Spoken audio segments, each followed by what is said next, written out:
Hello, welcome back to the channel. We've got a few things to talk about today as I haven't been around the past few days. I've been sick. I still am pretty sick, but I figured I'd get some content out for you guys. So we had Jrue Holiday in a blockbuster trade once again. Now he's being sent from the Portland Trailblazers to the Boston Celtics in return for Robert Williams, Malcolm Brogdon, and a 2029 unprotected first, which may come into play down the line as the Celtics are probably not going to have the same team by then. They may not be as good, and that pick may be very important for the Trailblazers as they're probably looking to rebuild now. The Trailblazers came out and said that they are going to be keeping Robert Williams as a piece of their young core that they're looking to build around, and Malcolm Brogdon is most likely going to get moved. With his health issues, I loved him on the Boston Celtics last season. However, the former sixth man of the year isn't in the grace of health right now, and with that uncertainty, and you just getting Kristaps, who's also kind of, health is not great at the moment. You need to make a move right now. Jrue Holiday, a perfect piece. I have heard a lot of comparisons of Jrue Holiday to Marcus Smart, and I could see where people are getting that because of the defensive, ability. However, I do think that Jrue Holiday is much, much better offensively than Marcus Smart, a more reliable shooter, and a more reliable playmaker. You're getting an all-star in Jrue Holiday right off the bat, and I think with the starting lineup of Jrue Holiday, probably Derek White, Jaylen Brown, Jason Tatum, and Kristaps with Horford and a few other pieces off the bench, I think they're a title contender right away. The Milwaukee Bucks, with Lillard, as we talked about the other day, still don't have a shooting guard. I do think that they will probably be a pretty good team and might make the Eastern Conference Finals if they can get past a few humps along the way in the Miami Heat. And, of course, you never know where they're going to seed based on the defense getting a little worse with Milwaukee and Brook Lopez getting a little older this season.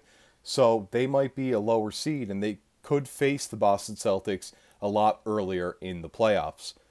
Jrue Holiday, big upgrade. I think the Celtics are much better than the Bucks.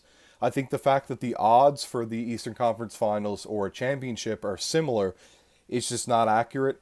I think people are really high on the fact of Damian Lillard going to the Bucks alongside Giannis.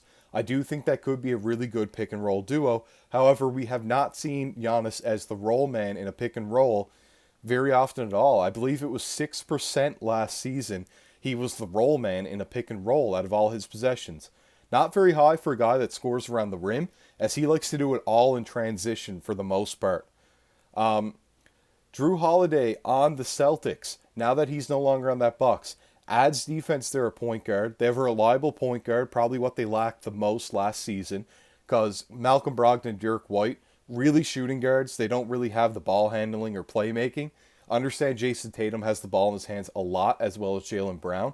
However, you do really want a more traditional point guard when it comes down to crunch time and people are really putting the pressure on Tatum and Brown. So I really do think that right now, if everybody can stay healthy and the health looks to be on the side of the Celtics, that they are going to be a much better team this season. I do also think that come playoff time, things are going to shift around a lot in the Eastern Conference. I'm not sure how much I believe in the Heat, as they haven't been able to really make much of any changes. And they weren't great going into the playoffs and really just squeaked out each series with Jimmy. And Jimmy is a year older now.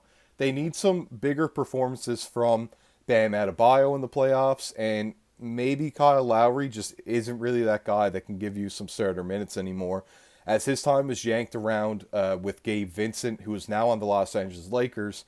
Who do they have at point guard next to Kyle Lowry? It's uncertain right now, and who will know what they have to end up running.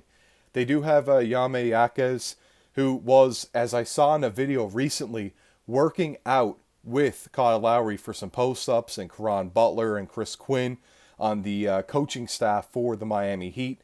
And hopefully he can have a good rookie season and help provide some minutes next to Bam at either the 3 or the 4, and hopefully he can slash a little bit and add to that integrity that the Miami Heat have, and they love to play that way.